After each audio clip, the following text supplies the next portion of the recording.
జనమేజయుడు ఆస్తికుని వలన ఈయన ఆపేశాడు, సర్పయాగం అనేది ఆపు చేసేసాడు. కానీ అసలు ఎందుకు చేశాడు అని అంటే దానికి కారణం తండ్రి అని చెప్పాడు. ఆయన తండ్రి పేరు పరీక్షిత్ అనమాట.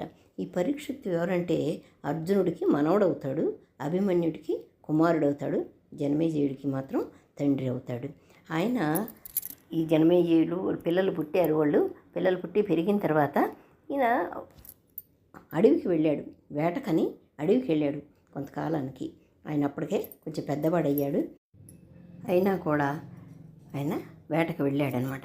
వేటకు వెళ్ళి చాలాసేపు సమయం అంతా వేటలో గడిపిన తర్వాత కొంత సమయానికి ఆయనకి బాగా దాహం వేసింది. దాహం వేస్తే అక్కడ నీళ్ళు ఎక్కడ దొరుకుతాయి అని వెతుకుతూ ఉంటే అక్కడ ఒక మహర్షి తపస్సు చేసుకుంటూ ఉన్నాడు. ఆయన పేరు శమీక మహర్షి. ఆయన పేరు శమీక మహర్షి అనమాట. అయితే ఆయన తపస్సు చేసుకుంటూ ఉంటే ఈయన దగ్గరికి వెళ్ళి, స్వామి నాకు మంచినీళ్ళు కావాలి, దాహం వేస్తుంది నాకు, మీరు కొంచెం నీరు ఇప్పించండి అని చెప్పి అడుగుతాడు. కానీ ఆయన మాట్లాడాడు, ఆయన తపస్సులో ఆయన ఉంటాడు. ఈయన 1కి 10 సార్లు అడిగినా కూడా ఆయన ఏమీ మాట్లాడకపోయేసరికి, ఎందుకంటే ఆయన మౌనవ్రతంలో కూడా ఉన్నాడనమాట. తపస్సు చేసుకుంటుంటే ఆయన మౌనవ్రతం పాటిస్తాడు. అందుకని ఆయన మాట్లాడలేదు. ఈయన అది అర్థం చేసుకోకుండా ఆయన మాట్లాడలేదు, నేను ఇంత రాజు అంతటి వాడిని, నేను వచ్చి అడిగితే ఈయన మాట్లాడలేదు అనే ఇదిలో అహంకారంలో ఏం చేశాడంటే, అక్కడ పాము ఉంటే, చచ్చిపోయిన పాము శరీరం ఉంటే, ఆ చచ్చిపోయిన పాముని ఈ శమీక మహర్షి మెడలో వేసేసి వెళ్ళిపోయాడు. కానీ ఎవరికైనా పాపకర్మం తప్పదు కదా. ఈ విషయం ఎవరికి తెలియకపోయినా ఈ శమీక మహర్షికి ఒక కొడుకు ఉన్నాడు.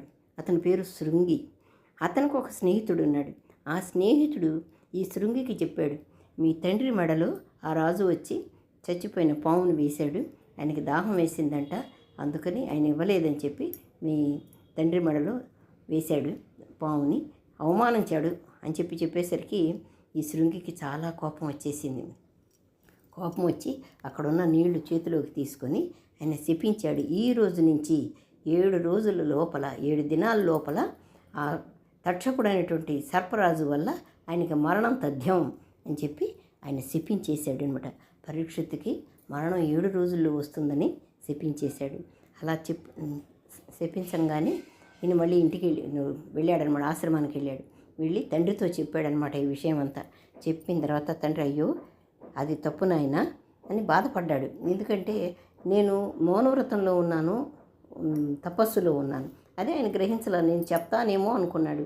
నేను మౌనవ్రతంలో ఉన్నాను, ఆయనకు తెలియదు కాబట్టి అలా చేశాడు. మనం కొన్ని క్షమించాలి, ఆయన తప్పు చేసినా కూడా నువ్వు ఇలా ఎందుకు చేసావు అని బాధపడతాడు. బాధపడి సరే జరిగిపోయిన దాన్ని ఏమి చేయలేమని చెప్పి ఆయన తన శిష్యుడి దగ్గర, ఒక శిష్యుడు ఉండేవాడు ఆయన దగ్గర, ఆ గౌరముఖుడు, ఆయన పేరు గౌరముఖుడు, అతన్ని పిలిపించి ఆయన వెళ్ళి, అతను కూడా చాలా మంచివాడు అనమాట, వెళ్ళి మహారాజు గారికి చెప్పమ్మా ఇట్లాగా శృంగి శపించాడని, 7 రోజుల్లో ఆయనకి మరణం ఉన్నది తక్షకుడు అనేటువంటి సర్పరాజు వల్ల, కాబట్టి జాగ్రత్తగా ఉండమను, ఆయన జాగ్రత్తలో ఆయన ఉండమను అని చెప్పి మన మాటగా ఓ మాట చెప్తే వాళ్ళు జాగ్రత్త పడతారు కదా అని చెప్పి ఈయన్ని పంపిస్తాడు. పంపిస్తే ఈయన వెళ్ళి పరీక్షిత్ మహారాజుకి అంతా చెప్తాడు. అవన్నీ చెప్పిన తర్వాత, ఆ సర్పరాజు వల్ల నీకు మరణం ఉందయ్యా, మీరు జాగ్రత్తగా ఉండమని చెప్పి మా గురువుగారు చెప్పి పంపించారు, ఆయన బిడ్డ మీకు ఇచ్చాడు ఈ శాపం అని చెప్పి ఆయన చెప్పేసేసి ఆయన వెళ్ళిపోతాడు. వెళ్ళిపోయిన తర్వాత ఈయనకి చాలా భయం వేస్తుంది. అయ్యయ్యో ఎంత పని చేశా నేను, కోపంలో, అందుకని అహంకారం కోపంలో ఏదైనా చేసేటప్పుడు కూడా ఆలోచించకుండా చేస్తే ఇలాంటి కర్మలు వెనకాల పడుతుంటాయి. అప్పుడు బాధపడేం లాభం. అప్పుడు ఏం చేశారంటే ఆయన, సరే ఈ 7 రోజులు నేను పుణ్యాన్ని సంపాదించుకుందాము అనుకుని ఆయన సుకుని అనేటువంటి ఆయన్ని పిలిచి, సుకుమహర్షిని పిలిచి ఆయన ద్వారా భాగవతం విన్నారంట. ఆయన ఆ 7 రోజులు భాగవతం విన్నాడనమాట. ఆ తర్వాత ఆ 7 రోజుల తర్వాత ఈ తక్షకుడు వచ్చాడు, ఆయన్ని కాటు వేశాడు, ఆయన మరణించాడు. కానీ ఈ తక్షకుడు వచ్చే టైంలో ఒకటి ఇంత జరిగిందనమాట. ఈ తక్షకుడు ఎప్పుడు చంపుదామా రాజుగారిని అని చెప్పి అడవిలో ఉంటుంటే అక్కడికి కశ్యపుడు అనేటటువంటి ఒక బ్రాహ్మణుడు వెళ్తున్నాడు. ఈ తక్షకుడు కూడా ఎదురు చూస్తున్నాడు, ఎవరన్నా వస్తే వాళ్ళతో పాటు తాను కూడా వెళదాము అని. ఎందుకంటే ఈయన ఇదన్నా మార్చుకోగలడు అనమాట. అతను బ్రాహ్మణుడిగా మార్చగలడు, ఏ విధంగానైనా తన శరీరాన్ని మార్చుకోగలడు, నరుడిగా మార్చగలడు. అందుకని చెప్పి ఆయనతో పాటు వెడదామని చెప్పి ముందర వచ్చి అసలు ఎందుకు వెళ్తున్నాడో ఈయన పరీక్షిత్ దగ్గరికి ఎందుకు వెళ్తున్నాడో చూద్దామని చెప్పి ఊరికే వెళ్ళి అడిగాడనమాట.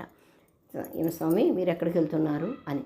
నా పేరు కాశ్యపుడండి, నేను పరీక్షిత్ మహారాజు దగ్గరికి వెళ్తున్నాను. పరీక్ష దగ్గరికి వెళ్తున్నారా, ఎందుకండి అని. ఆయనకి తక్షకుడు అనేటటువంటి ఒక సర్పం చేత మరణం ఉందంట, ఆ మరణాన్ని ఆపడానికి వెళ్తున్నాను, నువ్వేం ఆపగలవు అని అంటాడు. నేను ఆపగలనండి, ఎవరిదైనా సరే నేను మరణాన్ని ఆపగలను అంటాడు. అవునా, ఏ విధంగా అంటే భస్మమైనా సరే, అది ఏదైనా సరే మరణించిన తర్వాత దానికి జన్మనిచ్చేటువంటి మంత్రం నా దగ్గర ఉన్నది అంటాడు. దానికి నువ్వేం చేసావు, ఆయన ఏమి ఇస్తానన్నాడు నీకంటే బోలెడంత ధనం ఇస్తానన్నాడు అన్నాడు. అయినా ఈ తక్షకుడికి ఎందుకో అనుమానం వచ్చి, అట్లయితే నేను ఈ చెట్టుని, ఈ పెద్ద చెట్టు ఉంది కదా, ఈ చెట్టుని నేను కాటు వేస్తాను, నువ్వు ఆ వృక్షాన్ని మళ్ళీ బ్రతికించగలవా అని అడుగుతాడు. అంటే మీరు కాటు వేయండి, నేను బ్రతికిస్తాను అని అంటాడు. సరే, ఈ తక్షకుడు ఒక కాటు వేస్తాడు. ఆ వృక్షం బాగా నుగ్గు అయిపోయి బూడిదలాగా అయిపోతుంది. అప్పుడు ఈ కాశ్యపుడు ఏం చేస్తాడంటే దానికి మంత్రం చదివి మళ్ళీ ఆ వృక్షాన్ని వృక్షంలాగానే ఇదివరకు ఎట్లా ఉన్నదో ఇప్పుడు ఇంకాస్త దేదీప్యమానంగా ఉండేటట్టుగా కూడా చేసేస్తాడు. చేసేసి అట్లా చూసి అప్పుడు తక్షకుడు నమ్ముతాడు. నమ్మి, అయ్యా మీకు నేను అంతకన్నా ఎక్కువ ధనం ఇస్తాను, ఎందుకంటే నేనే తక్షకుణ్ణి, నేను వెళ్ళి ఆయనకి కాటు వేయవలసినటువంటి వాడిని నేనే, నాకు ఇది ఒక బాధ్యత, నన్ను శృంగి అనేటువంటి మహర్షి కొడుకు శమీకుడు అనేటువంటి మహర్షి కొడుకు శృంగి నాకు ఈ పని బాధ్యత అప్పచెప్పాడు, నా బాధ్యత నేను నెరవేర్చాలి అని చెప్పి చెప్తే, సరే మనకి ఎక్కువ వస్తున్నాయి కదా ధనం అని చెప్పి ఈయన దగ్గర ధనం తీసుకొని ఆ కశ్యపుడు వెనక్కి తిరిగి వెళ్ళిపోయాడు. ఈయన ఆ విధంగా లోపలికి చేరి పరీక్షిత్తుని మొత్తానికి కాటు వేసి మరణింపజేశాడు. కాకపోతే అక్కడున్న వాళ్ళకి అనుమానం వచ్చిందనమాట, ఈ వింటున్న వాళ్ళందరికీ. ఏమనంటే తక్షకుడు కశ్యపుడు వీళ్ళిద్దరూ మాట్లాడుకున్నది అరణ్యంలో మాట్లాడుకున్న మాటలు ఆ విధంగా జరిగింది అని బయటికి ఎలా వచ్చింది, అసలు ఎలా తెలిసింది, కథకి మీ అందరికీ ఎలా తెలిసింది అని చెప్పి అనుమానం వచ్చిందనమాట. అనుమానం వస్తే అప్పుడు మంత్రులు చెప్పారన్నమాట, మాకు ఎలా తెలిసింది అంటే, ఎప్పుడైతే ఈ తక్షకుడు వృక్షాన్ని కాటేశాడు అప్పుడు అక్కడ గొర్రెల కాపరి పైన ఉన్నాడు, ఆ వృక్షం మీద ఉన్నాడు. ఆ వృక్షంతో పాటు ఆయన కూడా బూడిదైపోయాడు. అలాగే కశ్యపుడు బతికిచ్చినప్పుడు ఆయన కూడా మళ్ళీ పునర్జన్మ వచ్చింది ఆయనకు కూడా. కానీ విన్నాడు వీళ్ళిద్దరి సంవాదం అంతా విని ఆయన మౌనంగా ఉన్నాడు. వీళ్ళిద్దరు ఎవరిదో అని వాళ్ళు వెళ్ళిపోయిన తర్వాత ఈయనకి అర్థమైపోయి వచ్చి ఆ మంత్రులతో అప్పటికే పరీక్షిత్ మహారాజు చనిపోవటం అది జరిగిపోయింది. అప్పటికే ఈయన వచ్చి అందరికీ ఈ విధంగా జరిగిందని చెప్పబట్టి ఈ కథ బయటికి వచ్చింది. తర్వాత ఎపిసోడ్లో సత్యవతి పునర్జన్మ పూర్వజన్మ చెప్పుకుందాము. పరాశర మహర్షి గురించి అన్నీ కూడా ఈసారి ఎపిసోడ్లో చెప్పుకుందాం. ఓం శ్రీకృష్ణాయ నమః.